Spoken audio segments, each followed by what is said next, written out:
itu, Bapak dan teman-teman sekalian, kami dari kelompok 4 akan mempresentasikan mengenai inflasi dan deflasi pada mata kuliah ekonomi makro.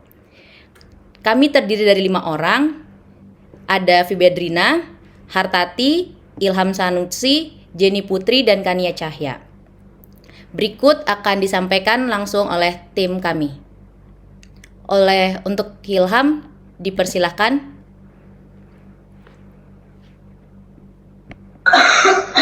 Oke, baik.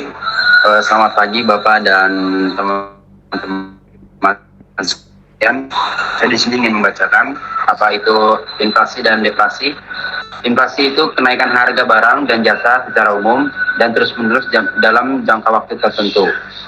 Deflasi itu penurunan harga barang dan jasa secara umum dan terus-menerus. Kedua, fenomena ini mempengaruhi daya beli, lapangan kerja, dan stabilitas ekonomi. Untuk penyebab dari keduanya itu inflasi, permintaan tinggi, kenaikan biaya produksi, dan uang beredar terlalu banyak. Dan penyebab deflasi itu penurunan permintaan, produksi berlebihan, dan pengetaan uang beredar. Untuk dampak dari keduanya, dampak inflasi itu menurunnya daya beli masyarakat dan meningkatkan biaya hidup dan mendorong suku bunga naik. Menurunnya daya beli masyarakat, harga kebutuhan pokok seperti beras, minyak goreng, dan telur meningkat, namun pendapatan masyarakat tetap, sehingga masyarakat hanya mampu membeli dalam jumlah lebih sedikit. Untuk meningkatkan biaya hidup, kenaikan harga transportasi umum, listrik, dan bahan makanan menyebabkan total pengeluaran rumah tangga meningkat, padahal pendapatan tidak mengalami kenaikan. Untuk mendorong suku bunga naik, untuk mengendalikan inflasi, Bank Indonesia menaikkan suku bunga acuan sehingga bunga pinjaman KPR atau kredit kendaraan ikut naik dan cicilan menjadi lebih mahal. Oke, baik. Untuk selanjutnya akan disampaikan oleh Jenny. Dampak inflasi. Pertama, ada pengangguran meningkat. Karena harga barang terus turun, perusahaan mengalami penurunan pendapatan dan harus mengurangi biaya operasional dengan melakukan PHK terhadap sebagian karyawannya. Yang kedua, konsumen menunda pembelian. Masyarakat menunda membeli barang elektronik karena berharap harga akan lebih murah di masa mendatang, sehingga permintaan barang menurun. Yang ketiga, pendapatan usaha menurun. Toko pakaian mengalami penurunan penjualan karena konsumen tidak segera membeli, yang menyebabkan omset toko itu menurun secara drastis. Lanjut, indikator inflasi dan deflasi. Pertama, ada indeks harga konsumen, kedua ada harga produsen, dan ketiga ada data bank sentral. Indikator inflasi dan deflasi. Ini adalah bentuk dari diagram dan gambar perkembangan indeks harga konsumen pada Januari 2025 ya. Lanjut, tindakan pemerintah inflasi. Pertama, intervensi pasar, operasi pasar murah. Kedua, menaikkan suku bunga BI rate. Ketiga, subsidi harga energi dan pangan. Deflasi, satu, menurunkan suku bunga. Dua, memberikan insentif fiskal. Dan ketiga, meningkatkan belanja negara. Oke, untuk selanjutnya akan dilanjutkan oleh tim kami yang bernama Hartati. Baik, terima kasih. Di sini ada tantangan pemerintah. Salah satu tantangan terbesar yang dihadapi pemerintah adalah menjaga stabilitas ekonomi di tengah inflasi dan deflasi yang fluktuatif. Pemerintah harus mampu merancang kebijakan fiskal dan moneter yang tepat untuk mengendalikan harga barang, mendorong pertumbuhan ekonomi, serta menjaga daya beli masyarakat. Selain itu, tantangan lainnya adalah memastikan pemerataan pembangunan, menciptakan lapangan kerja, dan meningkatkan literasi keuangan masyarakat agar mereka lebih siap menghadapi perubahan ekonomi. Next. Di sini ada peran kita sebagai edukasi dan digitalisasi. Yang pertama itu ada aktif belajar finansial via sosial media. Saat ini banyak konten edukatif soal keuangan di TikTok, Instagram, dan YouTube. Kita bisa belajar soal budgeting, menabung, dan investasi dari kreator keuangan yang terpercaya. Di sini ada link edukasi seperti Finansialku dan Zap Finansial YouTube channel. Terus yang kedua itu ada mengedukasi soal pengelolaan uang dan investasi. Edukasi soal keuangan penting agar kita bisa mengelola uang dengan baik, dengan bijak, menghindari utang konsumtif, serta mulai berinvestasi sejak dini untuk masa depan. Link edukasinya ada Bareksa dan Ajaib. Yang ketiga itu ada mendorong ekonomi digital. Kita bisa mendukung ekonomi digital dengan memberi produk UMKM lewat e-commerce, berjualan online, dan menggunakan dompet digital untuk transaksi yang lebih efisien.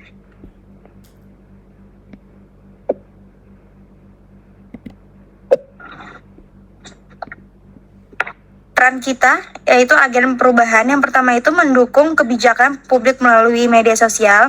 Yang pertama, menyebarkan informasi yang benar tentang kebijakan ekonomi yang dari pemerintah seperti bansos saat inflasi tinggi. Yang kedua, menangkal hoaks ekonomi yang bisa menimbulkan kepanikan atau salah persepsi masyarakat. Yang ketiga, mendukung kampanye nasional seperti gerakan beli produk lokal, hemat energi, atau belanja bijak. Dan yang kedua, berperan aktif dalam literasi ekonomi. Literasi ekonomi adalah kemampuan untuk memahami dan membuat keputusan finansial yang tepat. Langkah konkretnya itu mengikuti pelatihan keuangan, webinar ekonomi, atau konten edukasi. Yang kedua, mengedukasi keluarga tentang cara menabung, mengatur pengeluaran, dan menghindari utang konsumtif. Yang ketiga, memahami konsep nilai waktu uang atau time value of money, investasi, dan risiko inflasi terhadap tabungan. Dan yang ketiga itu jadi pengusaha muda atau UMKM digital. Yang pertama, menciptakan lapangan kerja baru sehingga mengurangi pengurangan yang mungkin timbul akibat deflasi. Yang kedua, menstabilkan pasokan dan peminatan barang, membantu meredam inflasi atau mendorong konsumsi saat deflasi. Yang ketiga, menggerakkan ekonomi lokal, terutama di daerah yang belum tersentuh sektor industri besar. Oke, untuk selanjutnya akan dilanjutkan oleh tim kami yang bernama Kania. Oke. Peran kita, gaya hidup dan pilihan. Di sini ada konsumen lebih selektif dan sadar harga. Yang pertama, ketika inflasi terjadi, harga barang meningkat. Yang kedua, dengan pola konsumsi yang selektif, kita dapat mengurangi pemborosan dan tetap memenuhi kebutuhan pokok meskipun harga naik. Yang ketiga, saat deflasi terjadi, masyarakat cenderung menunda belanja karena berharap harga akan terus turun. Yang ketiga, yang keempat, konsumsi selektif membantu menjaga keseimbangan konsumsi yang wajar agar ekonomi tetap bergerak. Dan di sini ada memilih produk lokal. Produk lokal tidak terkena biaya impor atau nilai tukar mata uang asing, sehingga cenderung lebih stabil harganya saat inflasi. Dukungan terhadap produk lokal membantu mengurangi ketergantungan impor yang sering memicu inflasi karena fluktuasi harga global. Dengan membeli produk lokal, kita menjaga permintaan dalam negeri tetap tinggi, sehingga pelaku usaha lokal tidak merugi dan tetap bisa mempekerjakan pekerja. Selanjutnya beralih ke alternatif hemat, thrifting, sharing ekonomi. Inflasi menyebabkan harga barang baru melonjak. Dengan thrifting atau sharing, masyarakat tetap bisa memenuhi kebutuhan tanpa harus membeli barang mahal. Sharing ekonomi dan thrifting tetap mendorong perputaran ekonomi karena meski lebih hemat, orang tetap melakukan transaksi. Selanjutnya. Dampak ekonomi. Pertumbuhan ekonomi stagnan. Meskipun suku bunga diturunkan hingga mendekati nol, konsumsi tidak meningkat. Perusahaan menanggung utang tinggi, tapi kesulitan memperoleh laba karena harga jual turun. Tingkat pengangguran naik, dan sebagian besar pekerja menghadapi pemotongan gaji atau kontrak tidak tetap. Nilai aset atau properti dan saham turun drastis. menyebabkan krisis pengorbanan dan kredit macet.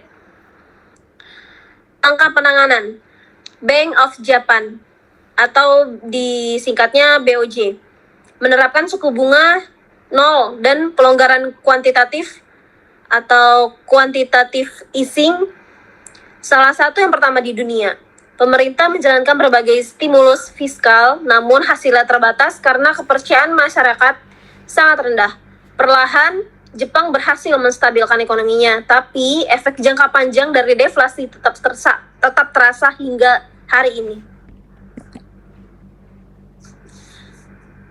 Dan kesimpulannya, yang terakhir, inflasi dan deflasi adalah dua kondisi ekonomi yang berlawanan namun sama-sama berdampak signifikan terhadap stabilitas ekonomi, daya beli masyarakat, dan kesejahteraan nasional.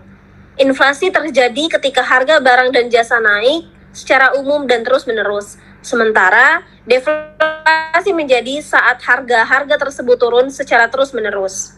Inflasi menyebabkan biaya hidup meningkat dan menurunkan daya beli masyarakat. Sedangkan deflasi menimbulkan resiko penurunan pendapatan usaha, PHK, dan stagnasi ekonomi akibat konsumsi yang tertunda.